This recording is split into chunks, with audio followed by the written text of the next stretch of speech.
Isang mapagpalang gabi po sa ating lahat mga kaibigan at mga kapatid. Kumusta po kayong lahat? At nawa ay nasa mabuting kalagayan ang bawat isa po sa atin habang tayo ay magkasama na naman sa pag-aaral sa mga mahiwagang salita ng Diyos.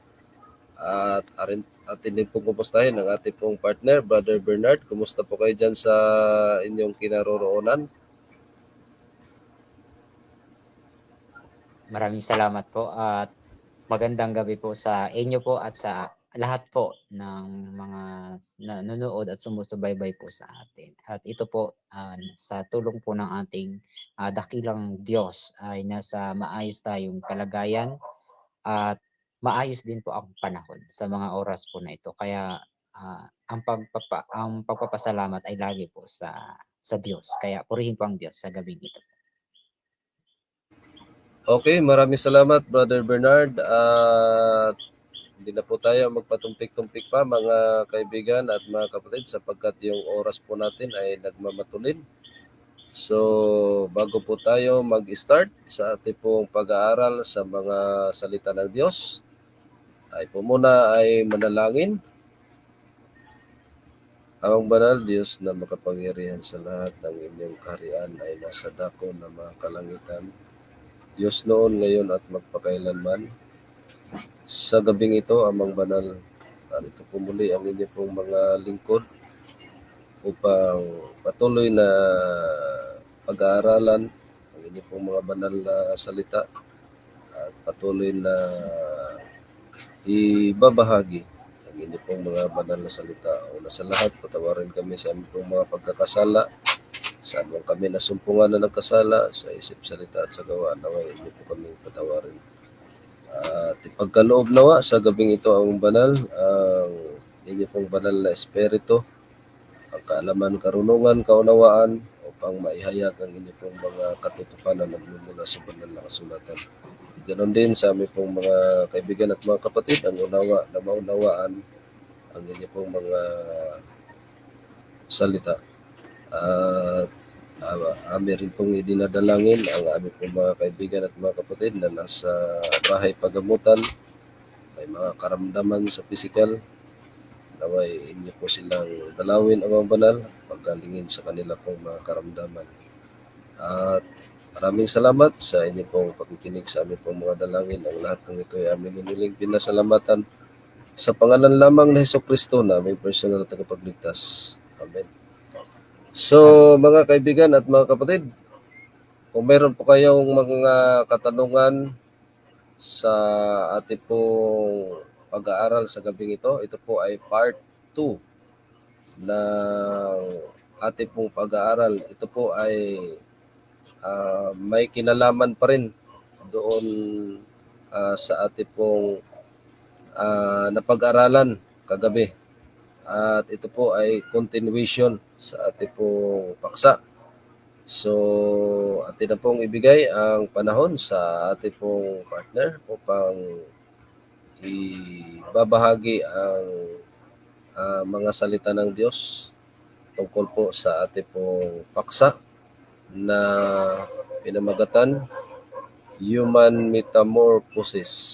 So ito po ang ating pong pag-aaralan sa gabing ito. So proceed na po tayo.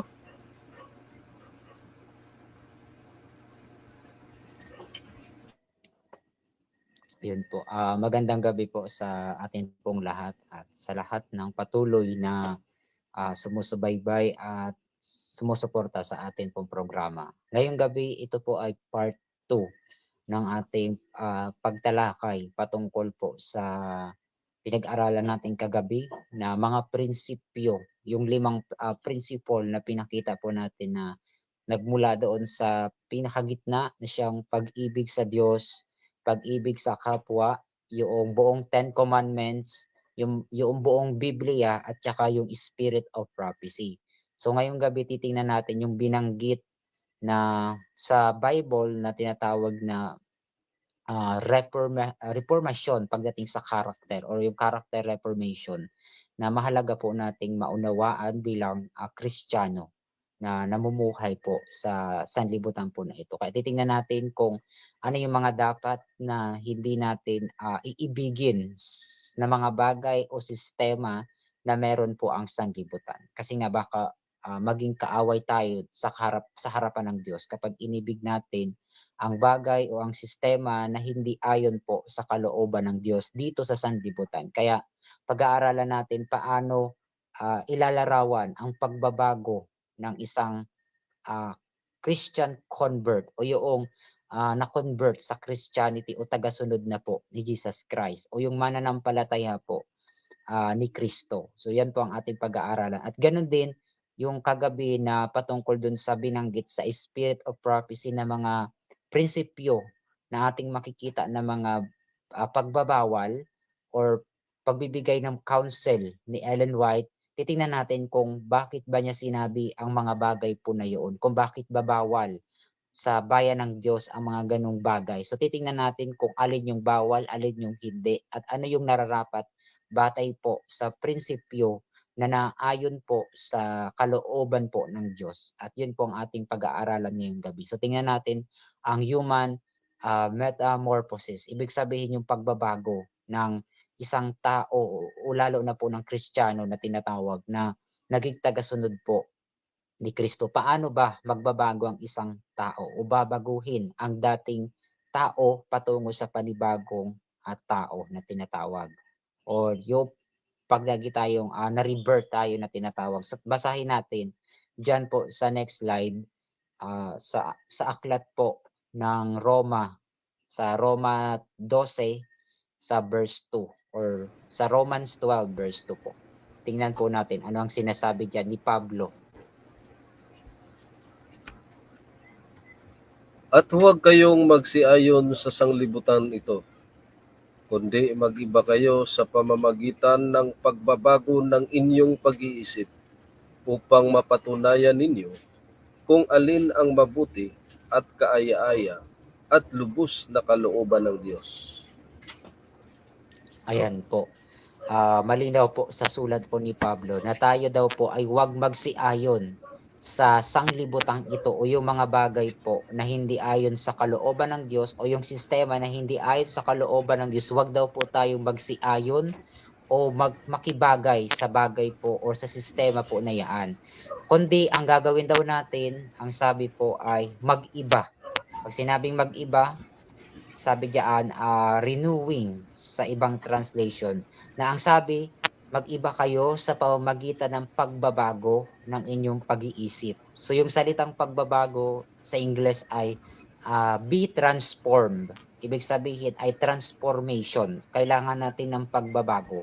At unang-unang babaguhin ay yung mindset, yung ating mind o yung pag-iisip po natin towards kung paano tayo nabubuhay bilang isang Kristiyano. Kumbaga, titingnan natin yung mga prinsipyo na ilalagay natin sa ating isipan kung paano tayo mamumuhay bilang isang totoong Kristiyano po. So, yun yung kailangan baguhin, yung ating daw mind. Ano bang ibig sabihin ng transform o transformation? So, tingnan natin po sa next slide, yung original na Greek word nung salita po diyang transform, diyan sa Romans 12:2.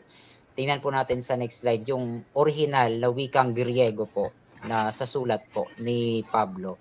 So sabi diyan sa wikang Griego, ang sabi, kaimi seskimate sistiktu ayoni tautu ala metamorphoste.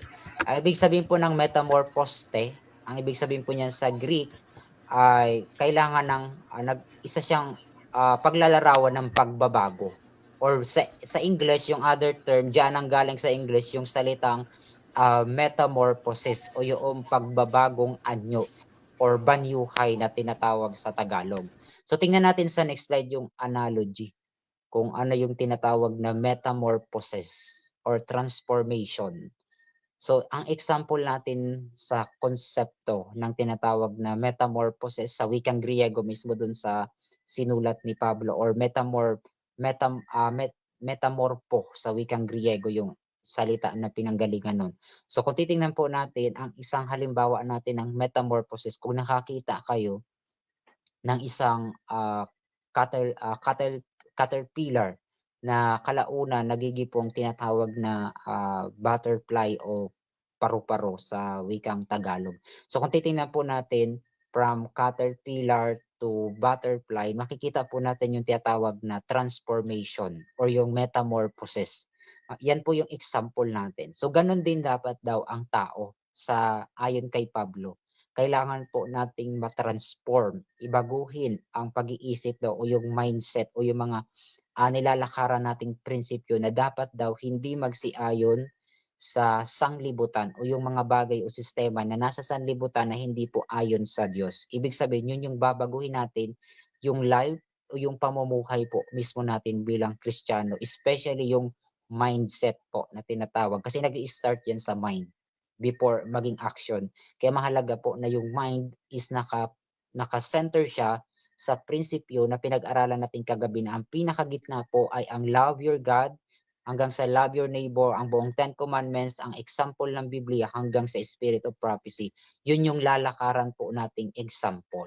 So, kagaya po ng caterpillar na naging paru-paro, ganyan po dapat ang maging transformation ng isang Christian o ng isang nag-aangking Kristiyano po. So, tingnan natin sa next slide kung paano nagbabago ang isang paru-paro based sa metamorphosis. So may dalawang stage or dalawang bahagdan po ang isang paru-paro po. Una, nag-i-start siya doon sa pagiging niyang caterpillar. Yan yung una niya, yung first birth niya. Ibig sabihin yung paglitaw niya from egg to caterpillar. So habang tumatagal, pumapasok siya doon sa tinatawag na cocoon at kalaunan darating ang panahon na sa paglipas ng miracle ng batas ng kalikasan, nagbabago siya ng anyo at doon na po siya lalabas sa kanyang cocoon bilang isang new creation o bagong anyo na po siya. Hindi na po siya katulad nung una na isang uod na caterpillar po. So nagkaroon ng transformation. So ang tawag doon, metamorphosis.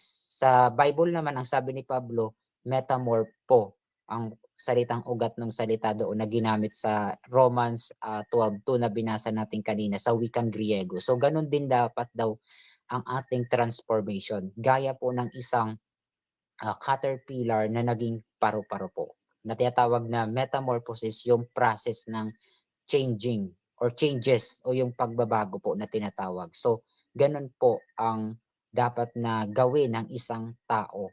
Mayroon siyang sa first birth, kailangan niyang ma-rebirth sa tinatawag na new creation. At biblical po yan. Tingnan natin sa next slide.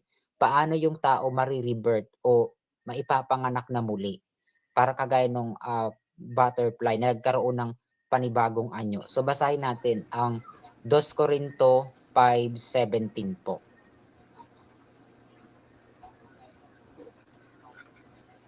Kaya't kung ang sinuman ay na kay Kristo, siya ay bagong nilalang, ang mga dating bagay ay nagsilipas na. Narito, sila'y pawang naging mga bago. Ayan po. Ganyan po ang transformation na makikita natin sa isang Kristiyano na naging tagasunod po ni Kristo, na kung saan ang mga dating bagay po ay pass away o nagsilipas na po. Isa na daw po siyang bagong nilalang or tinatawag na new creation po. Sabi diyan sa sulat ni Pablo sa mga taga-Korinto. Kaya kung tayo po ay sabi, if anyone in Christ, malinaw po, if anyone is in Christ, doon po makikita yung pagbabago po sa atin. Kung tayo ay nananampalataya o na kay Kristo na po tayo o naging Kristiyano na po or tagasunod na po tayo ni Kristo. At yung mga dating bagay yun po ay wala na or lumipas na po. At ang lahat ng mga bagay po ay nagiging bago na po. So yun po ang transformation na dapat na makita sa isang pagiging Kristiyano po, na kung saan yung dating buhay bilang hindi pa natin nakikilala ang Kristo nung panahon na yun, pero nung makilala natin ang Kristo, dapat po makita sa atin yung transformation. Hindi na dapat tayo ma-identify bilang uod, kundi dapat ma-identify na tayo bilang gaya po nung paru-paro. Isa na pong bagong nilalang or new creation na po.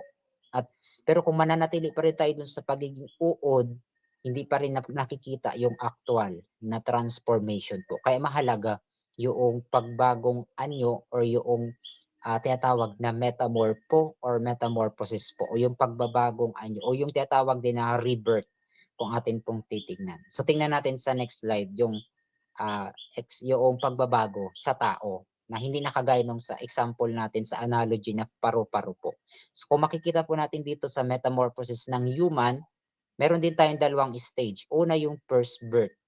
Ipinanganak tayo na merong likas or nature na larawan na namana po natin kay Adan, na kung saan yung nature na yun, nandun yung chance na may bias po or propensity to sin po. Ibig sabihin, nandun yung bias na tayo po ay magkasala habang lumalaki yung tao o yung bata, habang lumalaki po yung tao ay natatagpuan niya ang pagsalangsang sa kautusan kaya nagkakasala. So dahil doon sa first birth, naging makasalanan tayo. Sabi nga ni Pablo, wala kahit isa, lahat po ay nagkasala. So sa first birth, dahil lahat po tayo naging sinner, kung titingnan natin, ang pagtanggap natin kay Kristo o sa pamagitan ng pananampalataya natin kay Kristo, tayo po ay itinuturing na hindi na po kagaya nung sa first birth natin, kundi isinilang na po tayong muli o tinatawag na new creation o bagong nilalang na po tayo through justification sa pamagitan po ng pananampalataya kay Kristo po. So tayong na-justified tayo sa harapan po ng Diyos at itinuring tayong righteous at the moment na tinanggap natin si Jesus Christ because of the justification po. Isa na tayong bagong nilalang po at yung dati wala na po yun. So ganun ang transformation. So dahil po habang nabubuhay tayo, patuloy din yung tinatawag nating sanctification through justification po. Kaya mahalaga yung dalawa. Justification and sanctification magkasama po yan or hindi yan pwedeng magkahiwalay. Yung pananampalataya at yung gawa, yung obedience natin sa law of God. So doon papasok sa obedience, sa sanctification yung mga prinsipyo na lalakaran po natin bilang isang Kristiyano na po na nagbagong anyo or isinilang na muli na po or ipinanganak na muli sa ikalawang pagkakataon spiritually. So malinaw po, ganyan po ang transformation na tinatawag sa human metamorphosis. Na kagaya nung paru-paro from caterpillar to butterfly po. At hindi na po ma-identify, magkaiba na po sila. Sana ganun din ang tao. Hindi na dapat makita yung pagiging oo dahil isa na pong ganap na paru-paro, bagong nilalang ka na po or isinilang ka na pong muli sa ikalawa, spiritually po. So yun po yung sa pamamagitan ng pananampalataya kay Kristo, ma-achieve natin ang transformation na binabanggit ni Pablo. So kung na-transform na tayo, dapat daw hindi na tayo magsiayon sa sanglibutan. Kasi iniwan na natin ang mga bagay o sistema na hindi ayon po sa kalooban po ng Diyos. Kaya mahalaga po sa process ng habang nabubuhay tayo sa sanctification na ginagawa natin through obedience sa law of God, kailangan lakaran natin yung prinsipyo na pinag-aralan natin kagabi na love your God, love your neighbor, yung moral law, yung 10 commandments at yung example sa buong Biblia at kasama na yung payo at mga testimony council na nasa spirit of prophecy na dapat nating lakaran yung mga principle po na yan. So tingnan natin sa next slide yung sabi ni Ellen White tungkol sa tinatawag na transformation o yung pagbabagong anyo. Sabi nga niya dito sa Desire of Ages sa page 172, sabi po ni Ginang Ellen White, sabi niya, he who is trying to reach heaven by his own work in keeping the law is attempting an impossibility. So yung tao daw po na sinusubukan na marating ang langit sa pamamagitan ng kanyang sariling mga gawa, sa pamamagitan ng pagsunod sa kautusan, ay isang pagtangka ng walang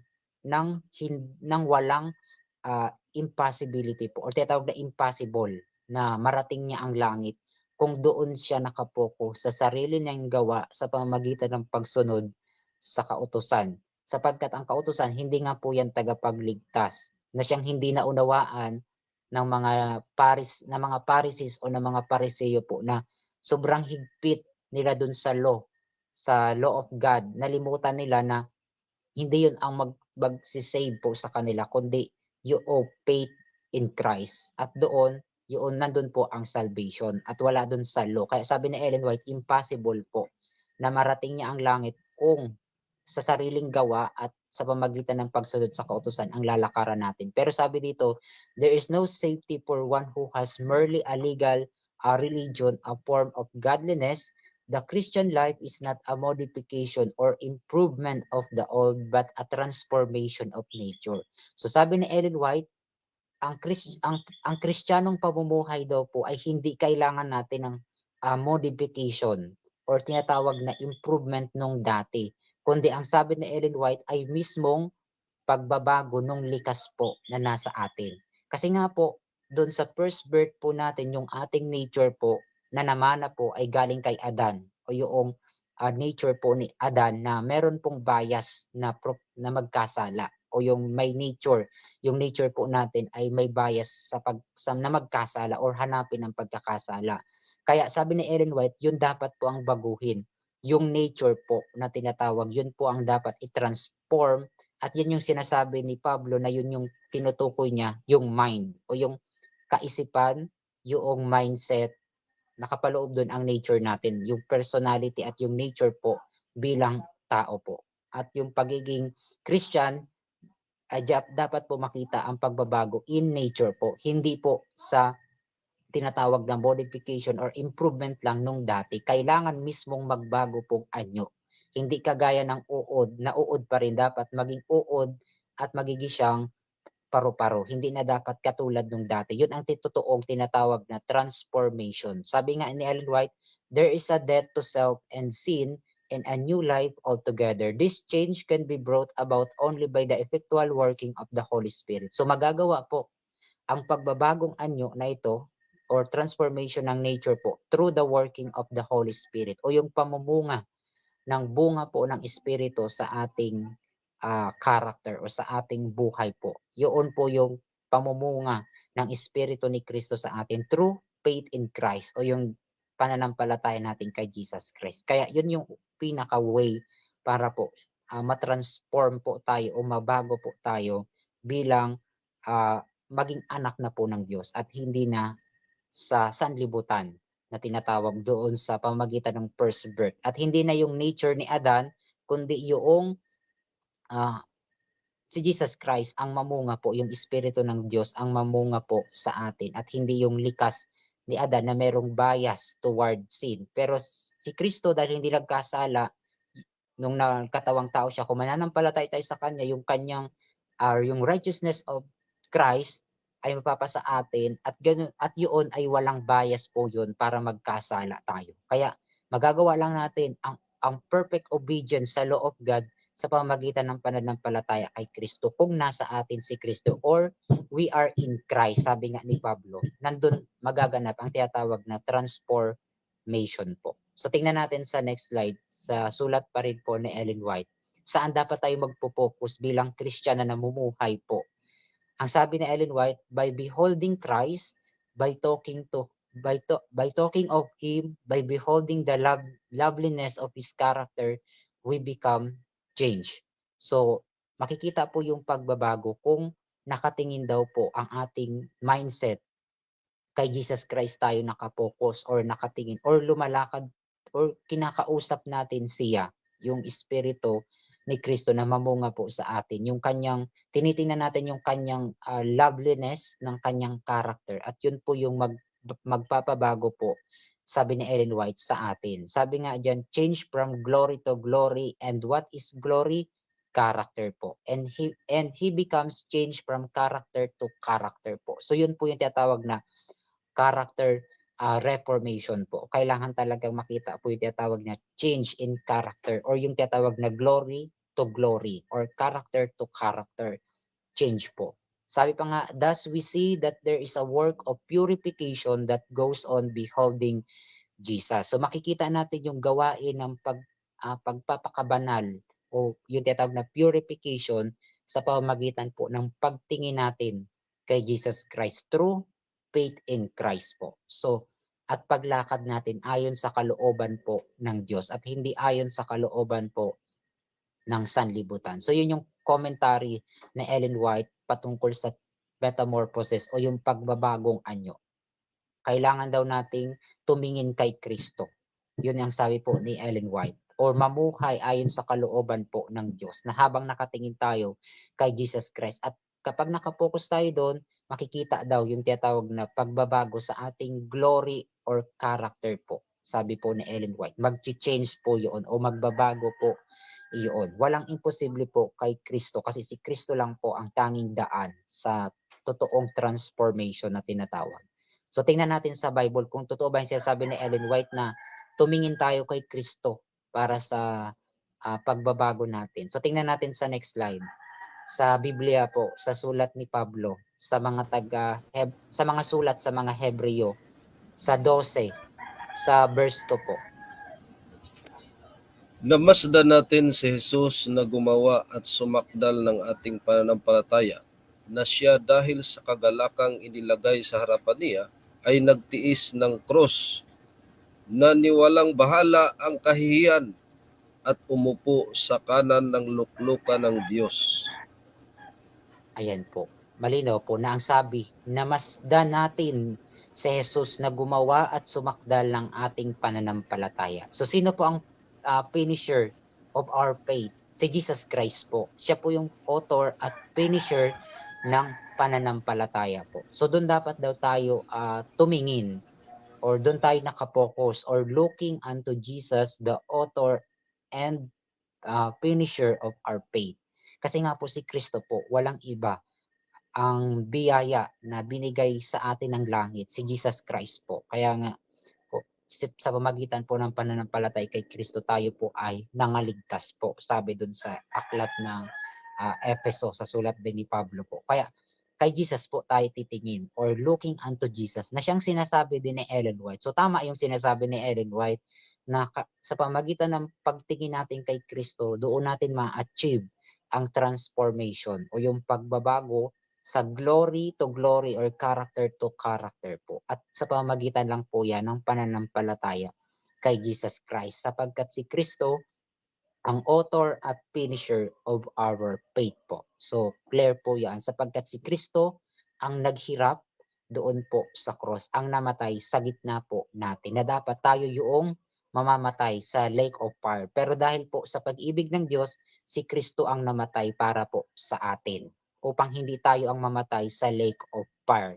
Tinubos tayo ni Kristo sa ating mga kasalanan po. Kung tayo ay mananampalatay kay Kristo, mananatili sa atin ang buhay na walang hanggan na ipinangako ni Kristo na ibibigay sa mga sumampalataya po sa Kanya ayon sa John 3:16. So, malinaw po, si Kristo po ang daan, ang tanging paraan po sa tinatawag na transformation. Gaya ng paru-paro, hindi magbabago yung paru-paro kung wala yung batas ng kalikasan, na magbago yung caterpillar into butterfly. Ganon din tayo. Hindi natin kayang baguhin ang ating sarili kung tayo lang po ang gagawa sa sarili natin. Wala po tayong magagawa. Pero sa pamagitan po ni Kristo, si Kristo lang po ang makakapagpabago ng fallen nature po o character po nating tao po. Kaya sa pamagitan lang po ni Kristo, katulad ng paru-paro, hindi niya kaya sa sarili niya kung wala yung batas ng kalikasan. Ganon din sa atin, kung wala si Kristo, hindi magbabago o marirebirth ang tao po. Kaya sa pamagitan po ni Kristo, nagkaroon tayo ng pagbabagong anyo or pagkasilang na muli po ayon sa mga patotoo sa sulat diyan ni Pablo. So malinaw po, si Kristo po ang ating titingnan sa paglakad bilang Kristiyano po. So tingnan natin yung binabanggit diyan sa next slide. Sabi pa nga, beholding Jesus will change the way we look at Christian standard. So dito na po papasok yung mga standard bilang isang Kristiyano. Ano ba talaga yung mga bawal, ano yung mga hindi, at ano yung pwede. Kung tayo ay nakapokus na po kay Kristo, makikita na po natin yung pagbabago bilang Christian. Makikita natin yung unti-unti nating paghiwalay sa sanlibutan po. Kasi nakatingin na po tayo kay Kristo. Sabi nga dito, we will not see them as legalistic rules or regulation that inhibit our freedom. Kapag na kay Kristo po tayo nakapokus, yung mga pagbabawal na makikita natin sa mga example dyan sa Bible, mga kautusan, at kahit sa Spirit of Prophecy. Kapag kay Kristo na po tayo nakapokus, hindi po yan isang mga batas na nagpapahigpit sa ating kalayaan. Bagkus, yan yun mismong magtutungo sa tinatawag na totoong kalayaan. Sapagkat sa magitan ni Kristo, nandun po ang totoong freedom or kalayaan. Sabi pa nga dito, we will want to dress modestly. Be careful about what we read, what we watch, what we listen to, what we read, what we eat and drink in order to reflect the beautiful character of Jesus. So ibig sabihin kapag kay Kristo na po tayo nakatingin, magbabago na po, makikita na po yung pagbabago sa pananamit, sa ating mga binabasa, sa ating mga pinapanood, pinapakinggan, kinakain, iniinom, at lahat po yan makikita natin na lahat po ay gagawin natin sa ikagaganda ng character natin, in character po, in Christ, yung pamumunga ng Espiritu po ni Kristo sa atin. So, kung nakapokus na tayo kay Kristo, automatic, magbabago po ang standard ng isang Kristiyanong namumuhay po bilang totoong Christian. Makikita natin yung reformation po in character or in glory. At yan po yung tinatawag na purification or sanctification po habang nabubuhay tayo through Christ. Kaya hindi natin magagawa yung sariling gawa sa kung tayo lang gagawa sa sarili nating gawa kasi nga wala tayong magagawa kung tayo lang sa sarili, pero sa pamagitan po ni Kristo magagawa po natin ang actual na transformation po kung nasa atin po si Kristo or kay Kristo tayo nakatingin, sabi nga diyan, or beholding Jesus po. So balikan natin sa next slide yung kagabi na sinabi ni Ellen White na mga prinsipyo para sa panahong ito na mga binanggit ni Ellen White na mga pagbabawal. Ano ba talaga ito? Paano natin to susundin o alin susundin ba ito o hindi? I-reject ba natin to o hindi? So kung titingnan po natin, ito yung panglimang prinsipyo, ang Spirit of Prophecy. Dahil binanggit ito ni Ellen White, hindi ito contradict sa Bible, kundi ito po ay ina-amplify lang niya ang prinsipyo na dati nang nasa Biblia po, na nakakontextualize sa panahon po natin ngayon. So ito yung mga example na mga pagbabawal na binanggit ni Ellen White na bilang Kristiyano ay iiwasan na po natin or babaguhin po natin kung nakay Kristo na po tayo. Sabi dito, ito po yung about sa gambling, about sa mga movies or theater, sa paninigarilyo, paglalaro ng mga baraha, sa mga sayaw, pag-iinom, at iba-iba pa pong mga mahabang entertainment o panoorin at yung pakikinig sa mga makasanlibutang musika po. Kailangan daw pong iwasan ang mga bagay po na yan. Sabi ni Ellen White, thou shall not. So, iisa-isahin po natin yan through biblical and moral principle po. Ano ba yung mga prinsipyong nakapaloob po dyan sa binabanggit ni Ellen White kung bakit kailangang baguhin ng Kristiyano ang mga bagay po kung na binabanggit po ni Ellen White na sinasabi niyang wag pong gagawin po ang mga bagay na hindi ayon sa kalooban po ng Diyos. So isa-isahin po natin yan. Sa next slide, unahin natin yung thou shall not gamble. So wala tayong mababasa sa Bible na direktang ganyan. Sa Spirit of Prophecy lang kinontextualize or inamplify ni Ellen White yung prinsipyo. Ang ibig sabihin, sabi ni Ellen White, kung titingnan natin, about ito sa gambling o yung pagsusugal na tinatawag. Huwag kang magsusugal. So wala man makikita tayo sa Bible na directly ganyang salita or kataga na pagbabawal, pero by moral principle makikita natin biblical po na bawal talaga. By moral principle po. So titingnan natin sa writings ni Ellen White at sa moral application po ng principle kung bakit bawal ang pagsusugal o wag tayong magsusugal. So tingnan natin sa next slide ang sinulat ni Ellen White about sa gambling.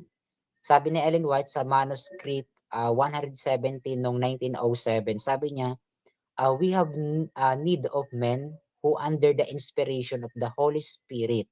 So kailangan daw po natin ang banal na espiritu will rebuke gambling and liquor drinking, na kung saan i-rebuke po nito yung mga ginagawa nating sugal or anumang mga inuming nakalalasing o yung liquor drinking, which are such prevalent evils in this last day, na siyang pinaka-popular or karaniwan na mga kasamaan sa mga huling araw po na ito, sabi ni Ellen White. At nasasaksihan po natin yan.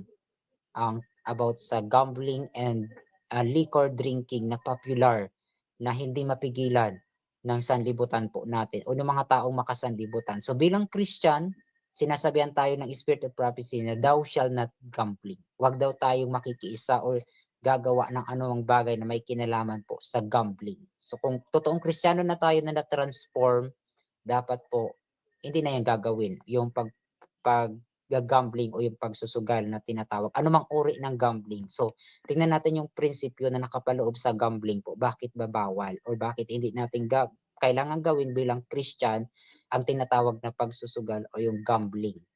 Next slide po. Tingnan natin. Sabi nga dito, gambling involves a risk of losing money, and Christians are called to be good stewards of resources they have been given. So ito yung moral principle na nakapaloob kung bakit kailangan nating iwasan ang pagsusugal o yung gambling. Bakit po? Kasi dadalhin tayo dito sa panganib ng pagkawala ng ating salapi. At ganun din, bilang isang Kristiyano, tinawagan tayo bilang maging mabuting steward. Saan po? Sa mga resources. So isa po yung money, resources na kailangan nating pangalagaan or maging steward tayo ng salapi. Pero kung gagamitin natin yun sa tinatawag na gambling, so mapupunta yun sa risk of losing money at yung pagkasira ng pagiging steward natin sa salapi. So yun yung moral principle na binabiolate ng gambling kung isasagawa po natin yan. Sabi nga, the Bible encourages wise and responsible use of one's position po. Ibig sabihin, kailangan maging wise tayo sa paggamit ng salapi sa modernong panahon natin na meron tayong money na tinatawag. So, kung gagawin natin yung gambling, hindi natin sinisira natin yung pagiging steward natin sa salapi in terms of resources. Kumbaga yun yung binabiolate natin na moral principle po sa ginagawa ng mga pagsusugal na kung saan sinisira po yung image ng stewardship na tinatawag. Kaya mahalaga na wag natin yung gagawin. Kaya tama lang yung sinasabi ni Ellen White na thou shall not gambling. Na siyang popular ngayon na kinabibisihan ng karamihang mga tao po. At biblical din naman po yan. Tingnan natin sa next slide. Bakit mahalaga na ingatan natin yung possession o yung mga salapi or kayamanan natin sa wise na pamamaraan? Kasi sabi dito sa Proverbs 13:11, basahin po natin. Ano ang sabi sa kawikaan po ni Solomon? Ang kayamanang tinangkilik sa walang kabuluhan ay huhupa, ngunit siyang nagpipisan sa paggawa ay mararagdagan. So ayun po. Kung ito pong kayamanan ng tinatangkilik natin ay sa walang kabuluhan, huhupa po ito. Pero sabi diyan ngunit siyang nagpipisan sa paggawa ay mararagdagan. So malinaw po yung contrasting ng dalawa. Kung tayo po ay isang totoong Christian at steward tayo ng salapi o ng lahat ng mga ari-arian ng mga bagay, kailangan bigyan natin to ng pagpapahalaga na hindi natin ito gagamitin sa walang kabuluhan.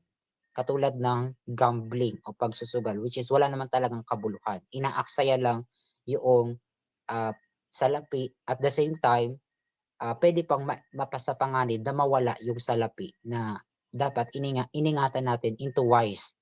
Kaya yan po yung nababiolate ng gambling sa moral principle po. Yung pagkasira ng pagiging stewardship natin sa mga ari-arian, sa kayamanan, sa salapi, at yung pagkawala ng position na dapat ay inaalagaan po natin ng wise or sa matalinong pamamaraan po. Pero kung gagamitin lang natin sa sugal, wala po yung kabuluhan, yung ganong mga bagay po na yan. At pwede pang masapanganib na mawala ang lahat po ng mga salapi na yun na hindi natin naingatan dahil lang sa sugal or sa gambling na tinatawag. At maraming iba-ibang gambling na tinatawag, card man yan, o yung iba-ibang uri ng mga pustahan, mga iba-ibang uri po ng mga gambling. Iba-iba po ang uri ng gambling, napakadaming version po ng gambling. Kahit nga online, meron na rin mga online gambling po. Kaya bilang Christian na kay Kristo lang nakapokus, dapat alam natin yung pagiging stewardship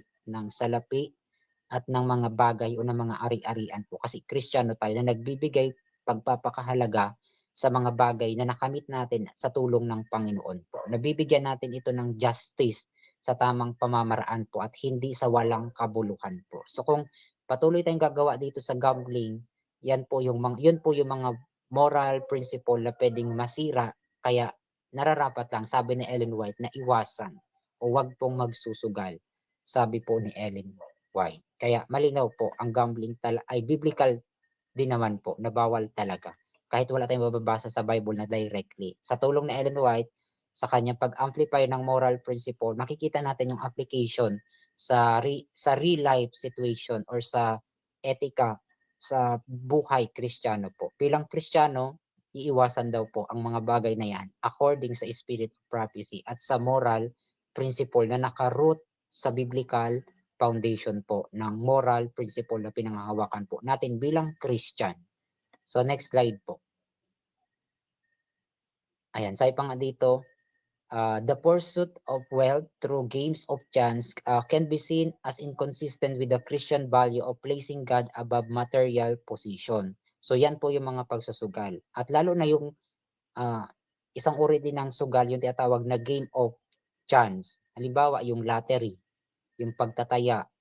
Ayan po. Na kung saan sinisira natin yung moral principle na kung nananampalataya tayo sa Diyos at namumuhay tayo bilang Kristiyano, gagawin natin yung bagay sa paraan na hindi natin inaasa sa tinatawag na chance. Pero kung patuloy tayo na mamumuhay sa ganong mindset o sa pag-iisip na iniisip natin na pwede tayong biglaan umangat sa pamamagitan ng game of chance, so wait po yun, under pa rin po yun ng gambling or in connection pa rin po yung mga ganong uri ng mga laro na may kinalaman sa chance or lottery na tinatawag po. At iba pang form yan, iba-ibang version ng mga game of chance na tinatawag po natin, na kung saan dapat din nating iwasan bilang isang Christian daw po.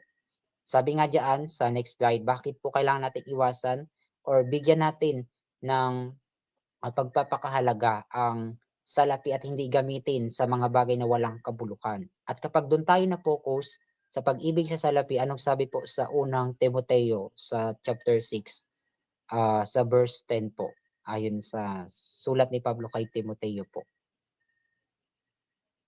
Ang sabi nga po dyan, for the love of money is a root of all kinds of evil po. So malinaw po kung ating titingnan dyan sa sulat ni Pablo po kay Timoteo. Basahin po natin. Sapagkat ang pag-ibig sa salapi ay ugat ng lahat ng uri ng kasamaan, na sa pagnanasa ng iba ay nangasinsay sa pananampalataya at tinuhog ang kanilang sarili ng maraming mga kanumbayan. Ayan po. Tinutukoy po dyan ni Pablo na yung pag-ibig sa salapi, doon nag-uugat ang lahat ng mga uri po ng kasamaan po. Bakit po? Ang tinutukoy ni Pablo na masama, yung pag-ibig sa salapi. Hindi po yung salapi. Kasi yung salapi, binigyan natin ng value yan sa lipunan. So kailangan lang natin maging steward sa salapi. Pero yung pag napunta na tayo sa pag-ibig sa salapi, yun na po yung ugat ng kasamaan, yung love of money. Pero yung salapi, hindi man masama yung salapi. Kasi baka isipin natin, yung mga bagay sa sanlibutan masama. Merong mga bagay, ang pinag-usapan, prinsipyo na hindi na ayon sa kalooban ng Diyos. Katulad ng pag-ibig sa salapi, hindi na po yan ayon sa kalooban po ng Diyos. Pero yung salapi, hindi po masama, o yung money na tinatawag po natin, kundi yung love of money ang sinasabi po na root ng lahat po ng uri ng kasamaan or evil na tinatawag daw po, sabi dyan ni Pablo po. So tingnan natin sa next slide pa po. Sa Proverbs, sa Kawikaan 3, sa 5 to 6 po.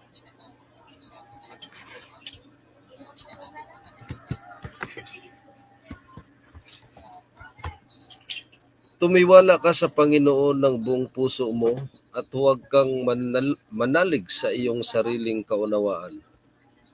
Ayan po. Yan po ang prinsipyo na dapat panghawakan po ng ating Christian, ng nating mga Kristiyano po. Sa verse 6 po. Kilalanin mo siya sa lahat ng iyong mga lakad at kanyang ituturo ang iyong mga landas. Ayan po. Yan po ang lalakaran natin na principle na kung saan magtiwala daw tayo sa ating Panginoon ng buong puso po. Trust in the Lord with all your heart po ang sabi. Kaya nga kailangan nating umiwas sa mga uri ng game of chances at yung mga tinatawag na gambling. Kasi yung mga bagay na yun, kung hindi yun pagtitiwala sa Diyos. Ang pinagtitiwalaan natin yung chance at yung sarili natin, yung kumpiyansa natin na baka manalo tayo sa ganito o kaya baka makaswerte tayo sa isang ganito at hindi na natin nakita yung pagtitiwala natin sa Diyos na ang Diyos ang sovereign na nakakakita ng hinaharap po natin. Kaya dapat doon tayo magtiwala ng buong puso at hindi daw sa ating sariling kaunawaan. Kaya pinapaiwas tayo sa mga ganong uri ng gawain o sistema na hindi ayon sa kalooban po ng Diyos gaya ng gambling at yung mga laro ng chances or game of chances po. Kasi ang Diyos ay hindi po God of chance, kundi sovereign God po ang ating Panginoon na dapat pagtiwalaan po sa lahat daw po ng lakad na ating gagawin. Sabi diyan sa Kawikaan ni Solomon na isang proverbs para sa atin bilang Christian na nabubuhay po. Yan yung biblical uh, moral principle na dapat nating panghawakan upang hindi tayo mahulog sa mga bagay o sistema na hindi ayon sa kalooban ng Diyos. Kasi nag-transform na tayo bilang Christian. At yan yung pinapayo po sa atin na lalakarang prinsipyo po. So next slide po. Yung summary nung about sa gambling. So sabi nga dito, ito yung mga binabiolate ng moral principle po ng gambling. Sabi dito, thou shall not covet, yung ikasampung utos na huwag kang mag-iimbot. So, papasok po yung gambling dyan. Sa yan po ang isa sa binabiolate na pinakamalaking utos at 10 utos po. At ganun din, sinasabi sa ikaapat na utos na 6 na araw na gagawa ka. So kung doon ka na lang nakatingin sa tinatawag na game of chance or mga sugal, so binayolate mo yung 6 na araw na gagawa ka na binigay po dapat ibigay sa tao yung gawain ng labor. Pero ang ginawa naman ng iba, through gambling and game of chances na lang sila umasa. Binayolate nila yung sinasabing 6 days you shall labor po sa kautosan. At ganun din, playing the lottery, a manifestation of greed. Papasok din po yung ganong moral principle. Gambling have the danger of causing an addiction. Yan pa yung isang maidudulot po nun sa tao. Dahil kapag paulit-ulit na pong ginagawa nila yan, nagiging habit at nahuhulog pa po sa hindi magandang sistema po na tinatawag na addiction, yung tinatawag na mga pagsusugal or gambling sa English po. At ganoon din yung game of chances na nawawala ang focus kay Kristo. Bilang Kristiyano dapat iwasan daw ang bagay na yun. According kay Ellen White sa Spirit of Prophecy, na biblical din naman ang moral principle po. So, yan ang sabi ni Ellen White about sa thou shall not gambling po. Next slide. Ano pa yung sabi ni Ellen White na huwag? Sabi niya. Sabi ni Ellen White, sa context ng kanyang Spirit of Prophecy, sabi niya, thou shall not go to the theater or movies or going to theater or cinema na tinatawag po natin sa modernong panahon natin. Sa panahon ni Ellen White, theater. Sa ngayon, mga cinema na ang tawag sa ngayong karamihan. So kung titingnan po natin bakit pinagbabawal ito, sabi ni Ellen White. Tingnan natin yung context po ni Ellen White sa next slide po. Sa volume 1 ng Testimonies for the Church sa page 490. Ang sabi po ni Ellen White, while they profess to be Christian, habang sila daw po ay nag-aangkin ng mga Kristiyano, they recommend to their patient card playing, dancing, and attending theaters, all of which have a tendency to evil. Lahat daw po ito, sabi ni Ellen White, katulad noong paglalaro ng baraha, pagsasayaw, at pagpunta sa mga teatro ay merong tendency ng kasamaan. Or to say, sabi ni Ellen White, the very least have the appearance of evil o merong anyo ng kasamaan. Ang mga bagay po na yan. And are directly contrary to the teaching of Christ and His apostol. At malinaw daw po na kontra sa aral ni Kristo at sa kanyang mga alagad po. So isa po sa sinabi ni Ellen White na merong tendency ng evil at appearance ng evil ay yung pag-attend o pagpunta sa mga theaters or cinema sa modernong panahon natin, yung ibang form ng theatrical studio. So malinaw po, isa rin po yan sa pinagbabawal sa or binibigyan ng highlight sa spirit of prophecy na kailangang iwasan ng mga Kristiyano po. Huwag doon ma-focus kasi merong tendency doon ng evil at meron yung appearance ng evil po. So tingnan pa natin sa next slide po, yung about sa theater. Sa sulat pa ni Ellen White or sa compilation dito sa Adventist Home sa page 116 sa paragraph 2. Sabi nga dito, among the most dangerous resort for pleasure is the theater. Isa daw po sa pinakamapanganib na matatakbuhan sa kasiyahan daw ay ang teatro or theater. Instead of being a school for morality and virtue as is so often claimed, it is the very hotbed of immorality.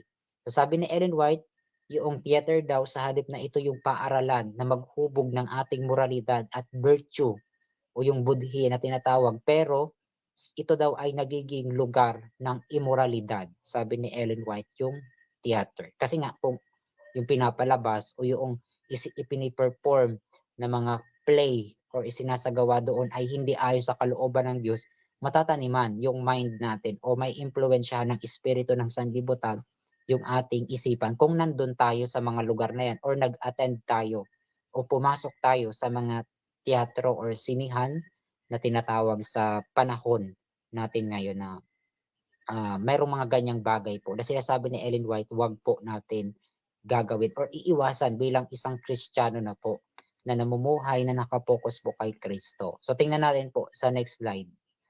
Ano yung nababiolate na moral principle ng pag-attend sa mga ganong uri ng mga lugar po? Sabi ni Ellen White, ay sabi dito sa context, certain content in movies or theater to be contrary to the Christian values such as an explicit violence, sexual content, or themes that conflict with the biblical teachings daw po. So ibig sabihin, tinutukoy ni Ellen White, hindi naman masama yung tinatawag na teatro. Ang masama yung content o yung nilalaman at yung mga tema na meron po doon sa loob ng teatro or sinihan na hindi daw po ayon sa turo ng Biblia o kumakalaban sa katuruan po ng Biblia. At karamihan naman po talaga ng makikita natin dyan sa teatro, teatro ngayon, karamihan sinihan ay ang mga content po ay worldly o pangsanlibutan at hindi ayon sa prinsipyo ng Biblia po ang makikita natin. Kaya nag-warn sa Ellen White na thou shall not go to the theater or movies or cinema na tinatawag po natin or sinihan sa ibang termino po. Yan ay mga payo na nakabase sa moral principle na dapat iwasan bilang isang Christian na nagre-reform in character po or in glory. Next slide po. Sa Bible. Sabi nga dito sa Pilipos sa 4:8. Bakit ito yung panghawakan nating prinsipyo po? Sa sulat sa Pilipos 4:8. Katapus-tapusan, mga kapatid, anumang bagay na katotohanan, anumang bagay na kagalang-galang, anumang bagay na matuwid, anumang bagay na malinis, anumang bagay na kaibig-ibig, anumang bagay na mabuting ulat, kung may anumang kagalingan at kung may anumang kapurihan, ay isipin ninyo ang mga bagay na ito. Ayan po. Yan daw po yung iisipin natin ng mga bagay po na yan or ilalagay nating mindset. So kung pupunta nga naman tayo sa mga ganong lugar at ang nandun po ay kalaban nito mga ganitong prinsipyo, kumbaga hindi kaibig-ibig, hindi mabuti yung mga bagay na nandun, eh bakit pa tayo pupunta doon? Kaya ito yung panghahawakan natin na biblical principle na kung ano man yung kaibig-ibig, mabuting mga bagay, mayroong kagalingan at mayroong kapurihan, yan po dapat ang isaisip natin bilang Christian or bilang Kristiyano po na namumuhay po or nagsasanctify sa ating pamumuhay bilang Kristiyano po. So yan yung prinsipyo sa Bible na example na panghahawakan po natin. Kaya kung pupunta tayo sa ganung lugar at alam naman natin na ang mga nandun ay laban sa prinsipyo ng Biblia, ay kinakalaban natin ang prinsipyo ng Biblia kung pili tayong pupunta sa mga ganong lugar or sa mga ganong sistema po tayo pupunta. Kaya ang lagi daw nating isaisip diyan sa Philippines 4:8 kung ano yung pure, ano yung lovely, commendable, excellence, worthy to pray of praise. Yun daw po ang iisipin nating mga bagay. Pero kung kabaliktaran niyaan, ang nandun sa isang lugar o sa sistema, ayun po ang dapat iwasan bilang Christian. Kasi pwede tayong matamna ng espiritu ng sanlibutan. Yung mga ganong bagay po. Kaya yan ang payo ng Bible or ng moral principle ng Bible po. So tingnan pa natin po sa next slide. Sa dito po sa 1 Corinthians sa 15 sa verse 33. Anong sabi po diyan ni Pablo sa mga taga-Korinto? Ang sabi dito, 15:53 sa unang Korinto,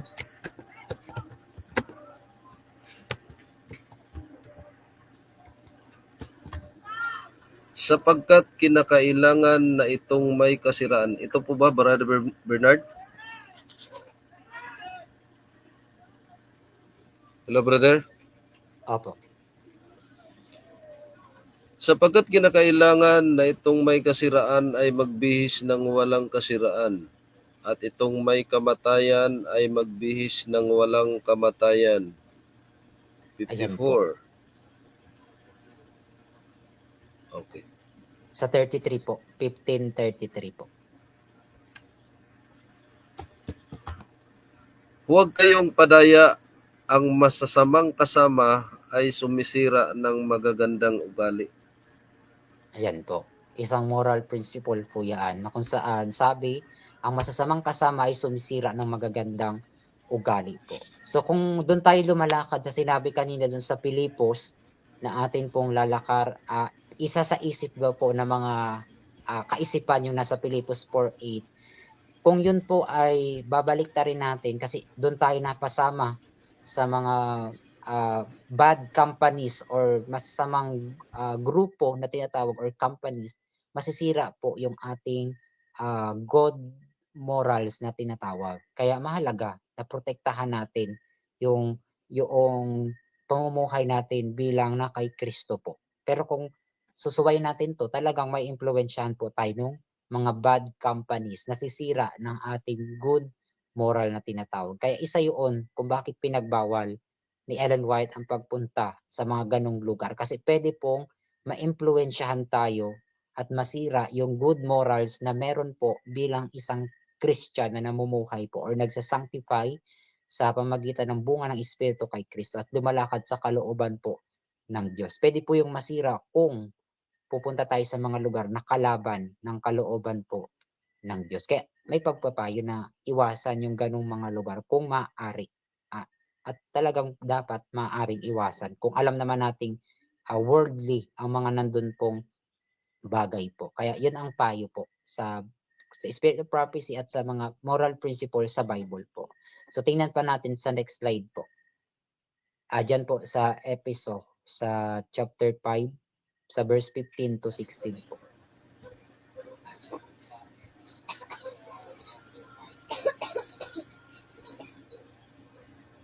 Ganito po ang ating mabasa. 5:15. Magag-ingat nga kayong lubos kung paano kayo lumalakad. Huwag gaya ng mga mangmang, kundi gaya ng marurunong. 16. Na inyong samantalahin ang panahon, sapagkat ang mga araw ay masasama. Ayun po, malinaw po na kailangan daw po natin na maging maingat sa ating mga ginagawang lakad or kung paano tayo lumalakad daw po.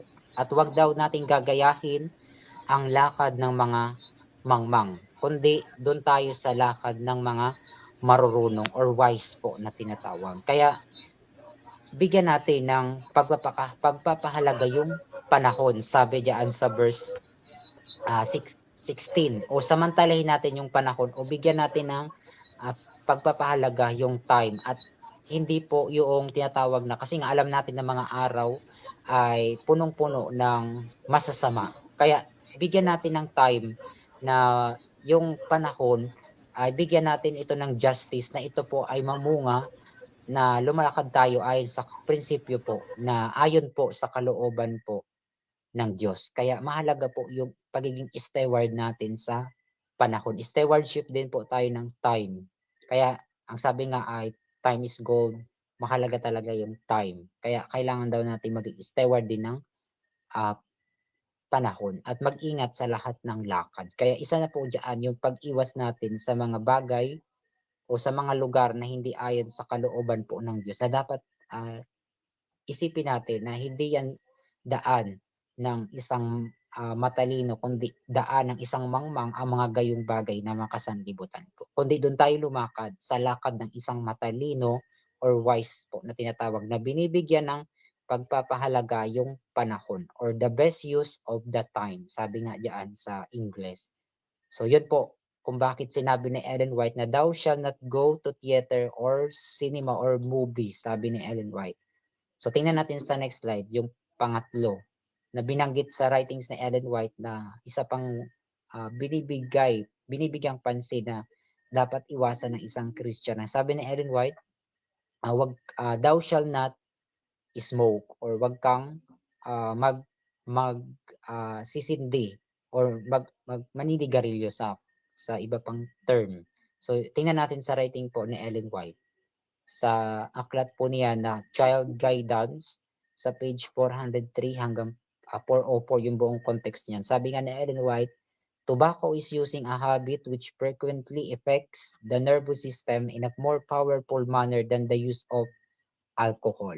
So sabi ni Ellen White, yung paggamit ng tobacco ay isang masamang gawain na makakasira daw sa ating nervous system o yung pinaka main controller ng katawan natin yung nervous system at mas matindi pa daw ito sa paggamit ng alak, sabi ni Ellen White. So yan yung isa sa dapat iwasan natin, yung paggamit ng tobacco or sa modernong panahon yung mga ginagamit na nagkukos ng yung tinatawag nating cigarette na tinatawag. So at iba-ibang anyo pa niya sa modernong panahon natin ngayon na sabi ni Ellen White masama o nakasasama sa atin pong nervous system. At scientific proven naman yan, kahit sinong expert din sa larangan ng medisina ang tanungin natin, masama naman talaga ang paggamit ng tobacco or cigarette na tinatawag natin o yung pag-i-smoke na tinatawag o paninigarilyo. Sabi po sa context ng writings ni Ellen White na dapat iwasan ng isang Christian yung ganong mga habits or kaugalian na ginagawa po ng mga makasandibutang tao po. Tingnan natin sa next slide. Bakit mahalaga na iwasan yung bagay po na yan? Kasi nga, sabi nga dito, naniniwala tayo bilang Christian na ang katawan po natin ay templo ng banal na espiritu. At alam natin na ito yung pinakaisa sa sentro or central doctrine ng Christianity po na iniingatan natin na huwag madungisan ang ating templo kasi ang ating katawan ay haing buhay sa harapan po ng Panginoon na dapat panatilihing pure at malinis po sa harapan ng Diyos. Sabi pa nga, smoking can be seen as harmful to the body. Masama po sa katawan yung smoking and therefore it may be considered a violation of the principle of stewardship of one's body. Ang binabiolate po nito na moral principle ay yung pagiging steward po natin sa ating katawan o sa ating templo. Kasi nga kung sisirain natin yung templo, gigibain din ito, sabi ng Panginoon. Kaya kailangan nating maging steward ng human body po natin sa kabuuan sa ating physical body po hanggang sa spiritual body po. Kailangan tayo po ay steward po nito ayon sa context ng spirit of prophecy. Kaya mahalaga na iwasan yung ganong mga bagay po katulad ng smoking. So biblical po yan. Tingnan natin sa next slide kung bakit kailangan nating pangalagaan ng templo. Basahin po natin sa 1 Corinto sa 96 sa chapter 6 sa verse 19 to 20 po. O hindi baga ninyo nalalaman na ang inyong katawan ay templo ng Espiritu Santo na nasa inyo, na tinanggap ninyo sa Diyos, at hindi kayo sa inyong sarili. 20. Sapagkat kayo'y binili sa halaga, luwalhatiin nga ninyo ng inyong katawan ang Diyos at ng inyong espiritu nasa Diyos. Ayan po, malinaw po. Kasi nga nung tinanggap natin si Kristo o naging Christian tayo, ang Espiritu ni Kristo kailangan manahan po sa ating templo o magbunga po sa ating character. So kung sisirain daw natin ang ating templo, which na kung saan templo ito ng Holy Spirit at ang ating katawan po ay pinakamaliit na sanctuary or tahanan ng presensya po ng Diyos or ng Holy Spirit. So kailangan daw po natin na pangalagaan yung atin daw pong katawan bilang templo at iharap daw natin ito, sabi sa verse 20 na maging i-glorify daw po nito dapat ang Diyos or iluluwalhati po niya ng katawan natin ang Diyos po at hindi daw po kailangan dungisan o sirain kasi nga kailangan itong luwalhatiin po ang ating Diyos. So yun po ang sabi diyan sa 1 Corinto chapter 6 verse 19 to 20 po patungkol sa templo na tinatawag or ang body po natin ay temple of the Holy Spirit. Kaya kailangan nating iwasan yung ganong bagay katulad ng smoking na sabi ni Ellen White nakasisira sa nervous system o sa physical sa kabuuan sa physical na katawan na siyang templo po ng espiritu. Kaya malinaw kailangan nating i-glorify ang Diyos sa pamamagitan ng pag-ingat sa ating temple or sa ating katawan bilang sanctuary ang ating katawan or pinakamaliit na sanctuary. So, tingnan natin sa next slide yung binabiolate na moral principle po ng smoking. Una, yung sabi dito, smoking affect relationship to God. Ganon din, it is still years from His service. It is enslaving. It destroy our willpower to do what is right. Spending money on tobacco or is not good stewardship. It destroy God's body temple po. So yan yung mga sinisira niya na moral principle kung patuloy nating gagawin ang ganyang gawain po. Katulad ng smoking na sabi ni Ellen White, thou shall not smoke sa kanyang context po na biblical po ang moral uh, na sinasabi ni Ellen White na dapat nating iwasan bilang isang Christian po. Next slide. Ano pa yung sabi ni Ellen White aside sa thou shall not smoke, ito po yung sunod yung thou shall not dance. Sabi po ni Ellen White sa kanyang Spirit of Prophecy. Napakadami pong writing sa Ellen White about sa dancing. Sa context sa panahon niya, lalo na sa panahon natin ngayon na hindi nabubuhay ngayon si Ellen White at mas madaming form ng dancing sa modernong panahon natin ngayon. So, ang sabi ni Ellen White ay thou shall not dance. Huwag kang sasayaw. Baka isipin naman natin wag na tayong kumilos o wag na natin igalaw yung katawan. Titingnan natin sa context ano ba ang tinutukoy ni Ellen White na may kinalaman sa dancing. Tingnan natin po sa kanyang writing dito po sa aklat na niya na Revival and Beyond or A New Life sa page 50 to 52. Sabi ni Ellen White, there will be no shouting with drums, music and dancing. The sense of rational being will become so confused that they cannot be trusted to make right decision, and this is called the moving of the Holy Spirit. Sabi po ni Ellen White, sa mga huling araw bago daw mag-close out provision, isa daw po sa mga tinatawag na nagpapalayo sa banal na espiritu po ay isa na daw po yung sabi niya shouting with drums, yung sumisigaw na ginagamitan ng mga tambol, mga musika at pagsasayaw. So isa po yung dancing, sabi ni Ellen White, na pwedeng magpalayo ng Holy Spirit po ng Diyos, sabi niya. At mayroong example sa Bible ng makamundo na sayaw. Halimbawa po diyan, tingnan natin sa next slide po. Yung makasanlibutang sayaw, example sa Bible, sa panahon ng mga Israelita po. Doon sa Exodus 30 to 19, kung maalala nyo po diyan, basahin po natin sa Exodus 32 verse 19. At nangyari, paglapit niya sa kampamento, na kanyang nakita ang guya at ang sayawan.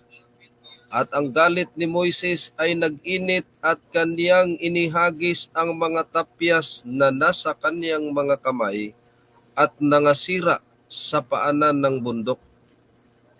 Ayan po. Example po yan sa panahon ng mga Israelita na sila po ay pinalaya sa Egypt pero nung nakalimutan nila ang Diyos nung nandun sila sa bundok ng palibot ng Sinai, ay ang ginawa ng mga Israelita, especially ng mga sumamang Egyptian, ay inalala nila yung pagsamba nila sa Diyos-Diyosan ng ginto na baka doon sa Egypt, at ang ginagawa nila, sinasayawan po nila yung golden calf o yung guyang ginto na Diyos-Diyosan po ng Egypt, na si Apis po yan, yung golden calf ng Egypt. So sinasayawan po nila, at yung way ng dancing nila ay hindi po kalugod-lugod sa harapan po ng Diyos. Kaya po si Moses ay nang init ng galit po. Kasi nga, nagalit si Moses sa kasalanan na ginagawa ng mga Israelita, yung pagsamba sa Diyos-Diyosan at yung pagsasayaw. So magkasama yung dalawa na ikinagalit po ni Moses. So isa po ang dancing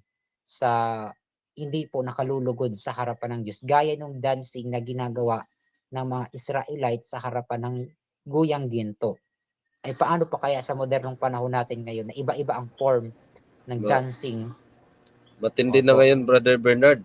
opo, mas matindi. Talagang matalino ang kaaway sapagkat ah, kahit sa mga nag-aangking Kristiyano, ano, Opo, abay, hindi naman daw nagda-dance, hindi naman daw sumasayaw. Nag-exercise lang, sum Zumba. sumba. O, Zumba.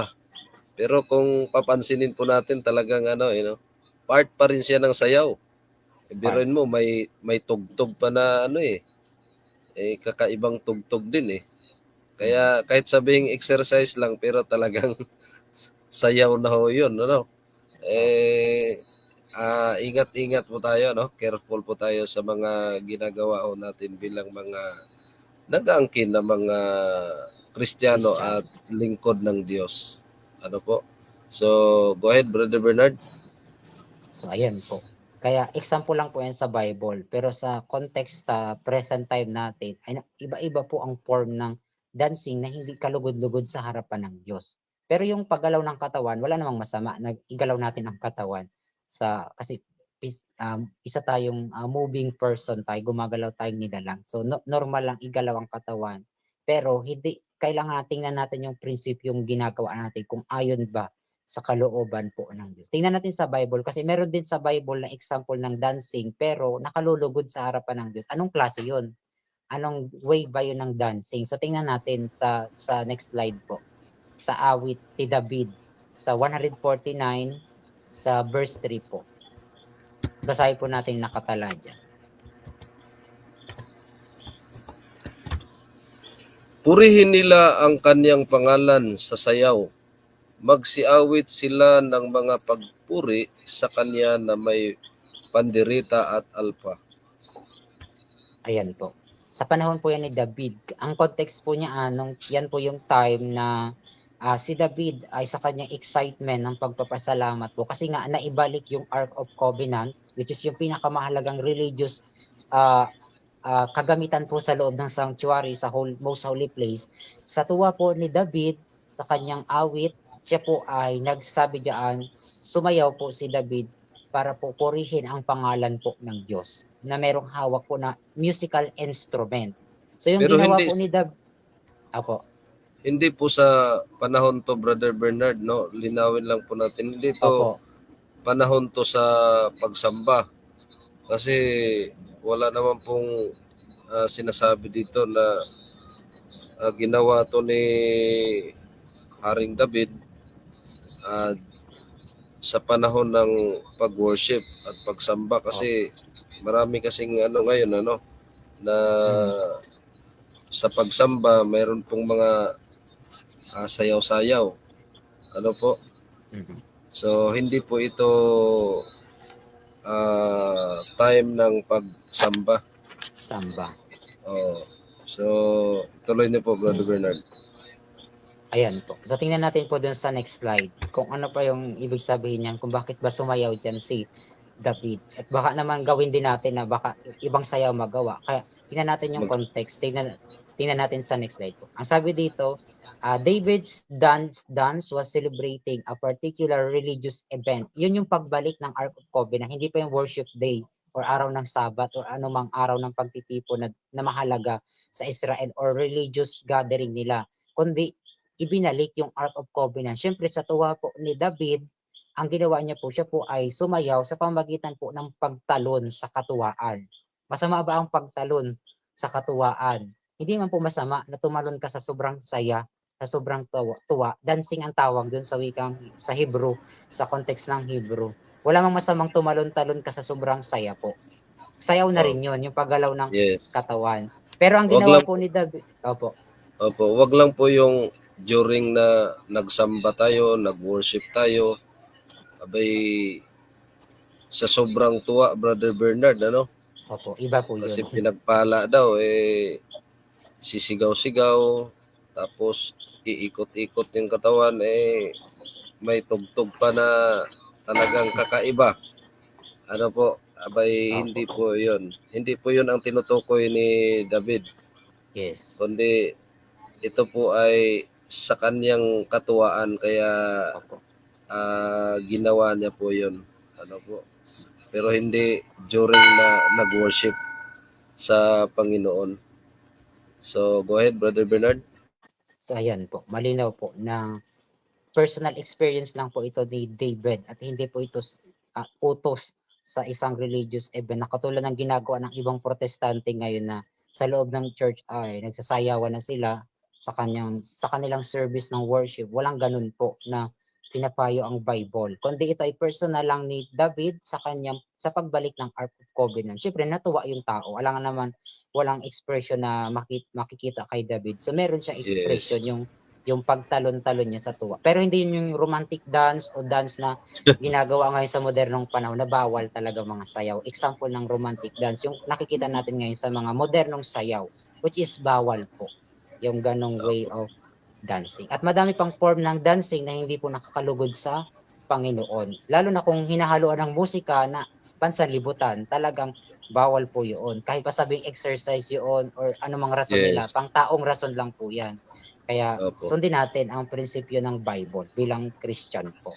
Pero hindi naman tayo binabawalan na gumalaw kasi tao po tayo. Kailangan Mag-exercise.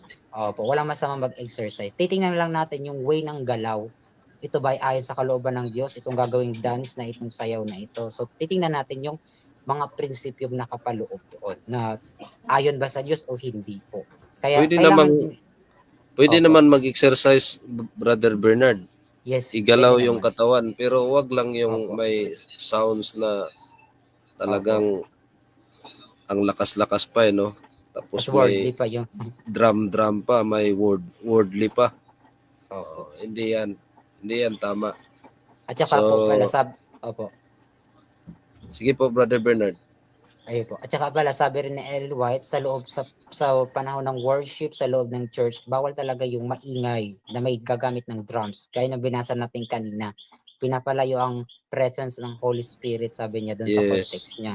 Kaya baka may mga ganun minsan sa worship service po, gumagamit ng ganong instrument na nakaka-distract po sa solemn na worship during worship service po. Kaya kailangan din nating maging maingat lalo na sa worship po. Yun po talaga Opo. pinaka-important na maingatan nating holy or maging banal po sa harapan po ng Diyos. Kaya hindi lahat ng nakikita natin alam nating pwede ay pwede talaga kasi merong hindi talaga pwede sa harapan po ng Diyos. Kaya Opo. payo po ito ni Ellen White sa kanyang moral principle based sa Bible po.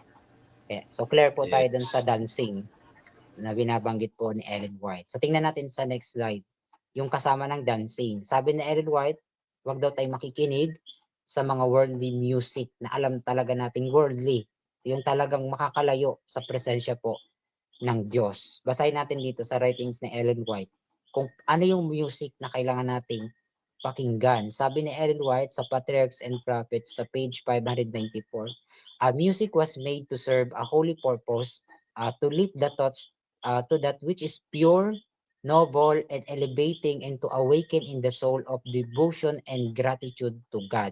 So, dapat ganito daw yung music na ating papakinggan. Yung purpose niya ay banal. At yung mga salita niya ay pure. Hindi yung ang lyrics ay kung ano-anong salita ang nasa lyrics. So, dapat yung pure, noble, elevating, at makakagising ng ating kaluluwa po sa ating debosyon, sa ating igagratitude ang Diyos po natin. So yun yung dapat na taste ng music na Hindi bibigyan yung nating Opo. Hindi po yung music, Brother Bernard, na talagang Opo. rock and roll. Yes, bawal talaga po. Bawal po yun. Ano Opo. po, kasi may mga ibang denominasyon na although yung lyrics Yes. about sa mga salita ng Diyos, ganun po. Opo. Pero ang tugtog abay rock naman po, no? May drum kasi tapos basta talagang ano, pag Destructive siya. opo, destructive. So hindi hindi talaga kaaya-aya ano po Opo. sa harapan ng Panginoon. So go ahead. Ayan po. Kaya yan yung music na dapat daw nating ipakinggan.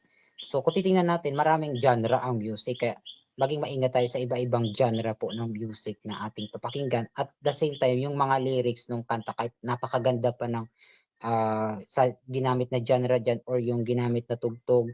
Pero po kung ang lyrics naman na hindi ayon sa Diyos, kailangan pa rin iwasan po yun. Pero sabi rin ni Ellen White, sa context ni Ellen White, wala rin masama na makinig sa tinatawag na romantic song. Kasi sa Bible, meron ding love song or romantic song na tinatawag. Kung nabasa nyo po ang Song of Song o ang awit na mga awit, isa po yung romantic song sa pag-iibigan po about kay Solomon at dun sa babaeng iniibig niya. So romantic song po yan, yung awit na mga awit po diyan sa Biblia. Pero isinama siya sa Bible. Kasi po, yung content naman niya is about sa glorifying ng love between kay Solomon at sa Diyos at doon sa babaeng iniibig. At yung moral lesson po doon. So, walang masama kung ganun ang content. Yes. Pero kung ang content na po ay ang layo na, worldly na talaga, ay iiwasan Opo. na po nating pakinggan po yun. Sa pagkaintindi ko diyan, Brother Bernard, ano, Opo. walang masama sa love song, pero love Yes song po. na nagmumula sa banal na kasulatan. Yes po. Opo, hindi yung wordly song, Opo, hindi dapat worldly. kundi religious song. Na love song. 'Di ba kasi mayroon namang religious song na love song eh. Wag lang yung wordly love song na wordly song. Kasi may mga mga nag-aangkin na Kristiyano pero mahilig sa mga wordly song. Kasi nga love song daw pero wordly song. Opo, worldly naman yung content. So, yan po ano. So yan po, malinaw po, hindi naman masama yung love song na tinatawag. Kasi meron nga sa Bible yung Song of Solomon na nandyan po, isang uri po yan ng love song. Pero yung content, maganda po yung content. Pero ang titingnan lang natin yung content ng song at yung way, yung genre din po ng awit na pinapakinggan po natin. So yan yung mga titingnan natin sa music na tinatawag. Hindi man tayo pinipigilan sa music, may ano lang, pipiliin tayo na hindi na dapat ayon sa Diyos. Pero kapag hindi na ayon sa Diyos, alam natin bilang Kristiyano ay dapat wag na nating pakinggan or patugtugin pa man yung bagay na yaon po. So clear po tayo dun sa music. Malawak po yan kung gusto pa nating pag-aralan kung about diyan sa topic na yan. Pero dito sa ating binigyan pansin, sinasabi ni Ellen White na wag tayo makikinig sa worldly music po. Especially dun sa genre ng rock or jazz, mga ganong genre ng music, wag po talaga. Pero kung yung sa mga okay naman na mga awit at maganda yung content at alam nating ikapupuri naman ng Diyos, so okay lang pong pakinggan po or patugtugin yung ganong song po na yun. Kaya nasa atin po ang pag-iingat bilang Christian o namumuhay bilang Kristiyano po. So tingnan natin po sa next slide. Sa Biblia, ano ang payo ng Biblia about sa music po? Sa episode 50:19. Tingnan natin yung payo ng Bible.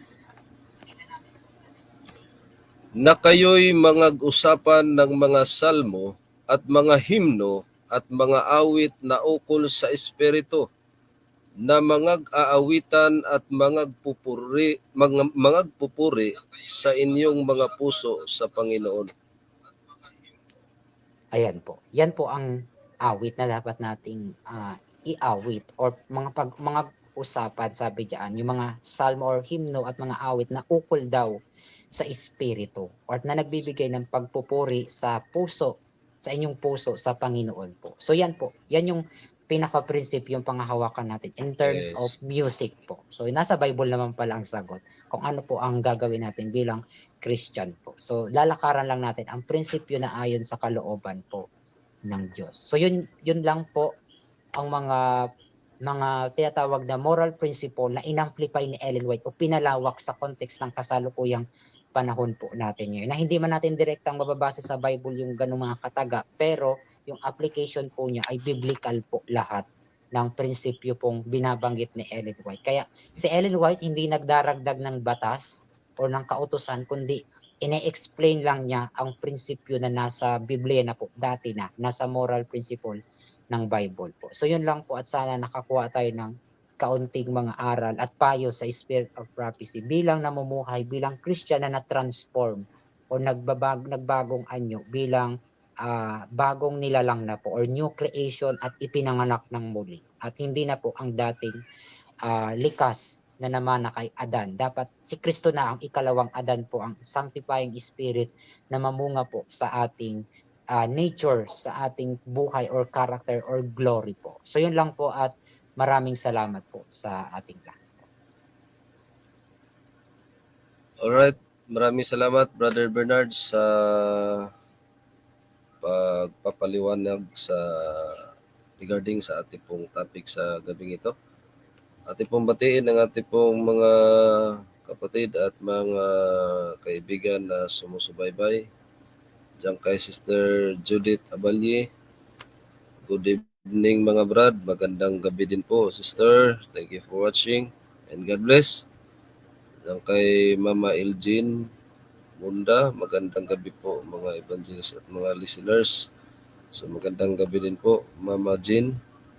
At sa inyong lahat dyan sa Matalom Liti, regards kay Nanay Babing at Tatay Minis.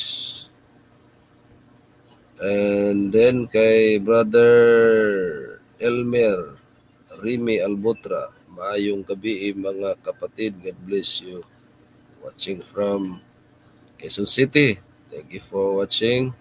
At magandang gabi din po, Brother Elmer Albutra. So, God bless. At sa ating pong kapatid dyan sa Pililia Rizal, sa May Kisaw, ating pong masigasig na elder, Brother Jose Pellegrina. So, magandang gabi po sa inyo dyan at maligayang panonood. God bless. So, sa lahat ng sumusubaybay at nag-share sa ating pong live, maraming salamat po sa inyong lahat mga kaibigan at mga kapatid. Antabay po kayo bukas ng gabi sa ating pong pag-aaral na naman. So siguro may part 3 pa to, Brother Bernard, sa ating pong pag-aaral. At loobin bukas ng gabi, ipagpatuloy po natin ang pag-aaral sa mga salita ng Diyos. So, para po sa ating pong pagtatapos, proceed po tayo sa ating pong closing prayer sa inyo po, kapatid na Bernard. Okay po. Para po sa pagtatapos ng ating pong programa, tayo po ay manalangin. Amang banal, kami po ngayon ay lumalapit po uli sa inyo pong harapan dyan po sa kaitaasan ng sangkalangitan po. At hinihiling po namin na ang inyo pong banal na espiritu ang siyang magbigay ng aral sa aming mga isipan, magturo ng mindset para po sa pamumuhay bilang isang Kristiyano po. At mamunga po ang banal na, ang bunga ng espiritu sa amin po. At yun po ang aming hinihiling sa gabi po na ito. At ganon din sa mga nakinig at sa nanood sa programang ito at sa manonood pa po, nawa po pagpalain din po sila ng inyo pong banal na mga salita at mamuhay bilang isang Kristiyano o tagasunod po at mananampalataya po ni Kristo. At ang lahat po ng ito ay amin pong ipinaabot diyan po sa kaitaasan ng sangkalangitan po. At ganon din po kung meron na po kaming mga kahinaan, pagkukulang, mga pagkakasala, sa isip, sa salita at sa gawa. Ang lahat po ng iyon ay nawa po inyo pong patawarin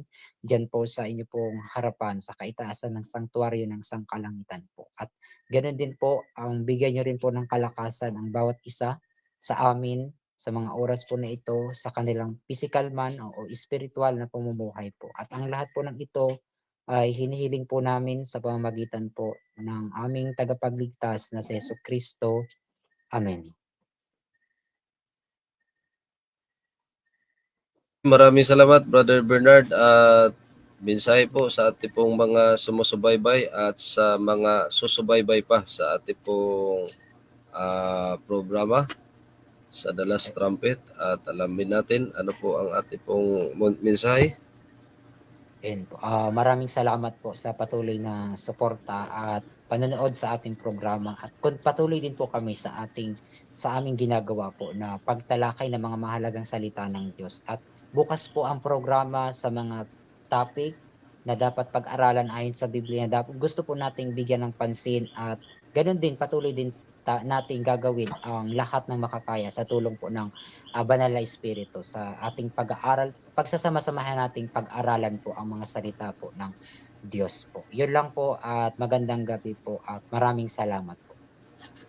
Okay, thank you so much, Brother Bernard. So sa pangalan na lang ng ating pong dakilang Diyos at sa buong puwersa ng Seventh-day Adventist Church Local Conference or Iglesia Adventista del Séptimo Día, mula po sa kinaroroonan ng aking pong partner sa Tigbinan, Camarines Norte, Brother Bernard Marinda, at mula po dito sa aking pong kinaroroonan sa National Capital Region, ito po ang inyo pong mga abang lingkod na magsasabi, mapalad ang bumabasa at nangakikinig ng mga salita ng hula at tumutupad sa mga nangasusulat doon sapagkat ang panahon ay malapit na. Purihin ang Diyos. God bless us all.